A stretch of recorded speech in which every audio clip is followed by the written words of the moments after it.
The National Weather Service in North Platte has issued a tornado warning for Holt County in north-central Nebraska until 10:30 p.m. CDT.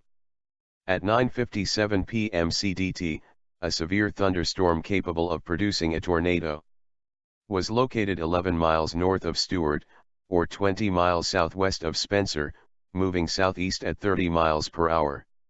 Hazard: tornado and $half size hail. Source: radar indicated rotation. Impact: flying debris will be dangerous to those caught without shelter. Mobile homes will be damaged or destroyed.